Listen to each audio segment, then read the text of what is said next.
let's dribble our way into what's happening in the regular season here. We'll go with action in the WNBA this week. Start with the Aces. Aces come away undefeated this week. A perfect 3-0 for them. They ended up beating the Valks twice. Once on Sunday, and then I think once on Tuesday. They basically had a back-to-back, essentially. Oof. First game 101-77, and the second game 78-72, a little bit closer there. And they ended up also beating the Storm 90-86. Aja and Jackie Wilson, or Jackie Young out there, excuse me. They are kind of putting on the work boots now and kind of getting things going for that Aces team. I think we're slowly going to see them kind of make their way up the standings, which we'll talk about here once we do our full weekly wrap up. Vegas has 15 games left to go in the season as well. So every team kind of sitting around that mark, 16, 15, 14, somewhere in there. The Liberty, we know still no Stewie in hand, but they are still holding on to the second spot. They did get back on track this week. They ended up going 3-0 as well. They had a pretty soft schedule also this week. That helps a lot. They ended up beating Dallas twice, 85-76 and 88-77. And then they also beat the Suns to kind of get their streak going, 87-78. So two teams that are a little bit down in the dumps and found a way to get themselves back up on the right track without their captain leader on board. And then the Storm had a little bit of a tough one this week. We talked about them. They were kind of in that upper echelon middle pack. They ended up taking a full slide this week. 0-3. They lost to the Fever 74-78. The Lynx, who we know are a tough team, 87-91. And then Vegas, like we already talked about, 86-90. That is a tough week of games to go through back to back to back. A little bit of a buzzsaw. All those teams basically playoff perennial teams. There are games going on currently. Liberty did lose today 83-71 because they ended up playing the Lynx, who are the team to beat right now. Sure. They don't even have this have been Nafisa's game back potentially. Yeah, no Nafisa or Stewie. So this is basically role player versus role player. I mean, that's a good a test of your depth, though. It's good to see what the rest of the bench looks like. Yeah, I mean, New York is going to be okay because they have Ionesco for the most reason, and they put a very decent team together. Minnesota is kind of like a hodgepodge of a bunch of people who can do a bunch of different things. Kayla McBride, like we talked about, and who was our player of the week last week. Courtney Williams has been incredible for them. They just got Dejanay Carrington, who's on their roster now. They're kind of stacked over there in the Minnesota. And it wouldn't be a sports talk show if we didn't talk about LA.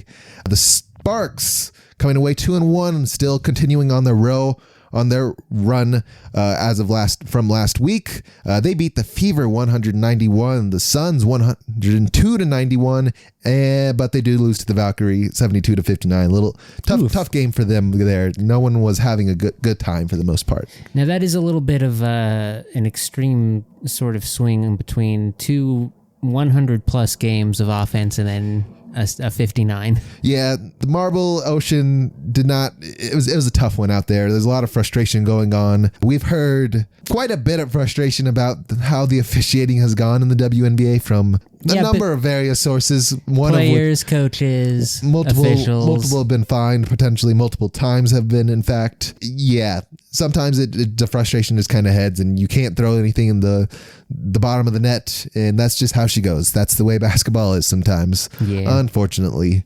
Looking at the league now, like we've talked about, Minnesota and New York holding like tall up top for the most part. Atlanta's right behind them, 19-11. Phoenix still in their spot, 19-11. Indiana creeping up to 5 this week after the slide from Seattle. Thank you, Seattle. Vegas climbing up from there. Big jump in Seattle slide, 17. Seattle finally coming back in at 7.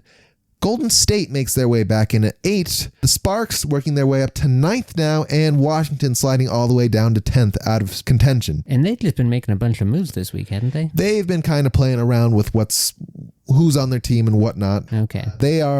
I'm unsure what their plan is. Like I wouldn't say they're in the hunt for a trophy. They are playoff potential, but I don't know how much that buys you. Like you making the playoffs and having kind of that middle of the road team versus trying to figure out what pieces fit well with what you have going on here. Now that they know what they have going on this season, especially with Citron out there, I expect they build around her very much like every other team has done with their sort of superstar. So I expect them to make more moves to get that settled. Yeah, that makes sense. And like you said, when you're onboarding a lot of young talent. It's going to take a little bit to figure out what pieces you need and which ones will actually like click together from on the court. Very much so. But that is the week in the WNBA. Like I talked about, there's not very many games left, and every team is sort of fighting for a spot right now. From 3 down, it's 6 games apart, which is just a couple weeks of games. You can have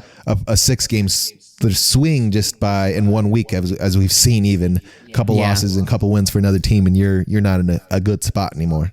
Absolutely. Very important to take care of your business, and hopefully you get a little help from the other games on the schedule, but it's still dogfight time of year. Yeah, for sure. Other note should be happening is in the WNBA now, you are no longer allowed to bring in bags because people keep throwing things on the court. Yeah, that's an unfortunate topic we need to talk about that happened on multiple occasions this week. Not once, not twice, but thrice, in fact. 3 times. Did you hear about who claimed responsibility for the axe and cast? Last I heard is it was some part of like some coin crypto scheme allegedly that they were trying to pump. There's a green dildo meme coin that claimed responsibility for the 3 separate occasions of interrupting and potentially injuring WNBA players. And while they claim that it is nothing specifically targeted at like the WNBA and they were just going for a shock factor event, it's like, yeah, but you picked the WNBA and not like a men's sporting event or something. So I don't know. It's a weird thing, but yes, it did turn out to be a crypto meme coin. Sounds about right. Very unfortunate that now affects every other person who wants to go attend a WNBA game. Don't bring a bag with you. What you got in your pockets or hands, that's about all you can carry in now. And with the size of some of these pockets, you could still sneak one in. They are going to be patting you down for sure. And that is going to be a tough conversation to have in front of a lot of people.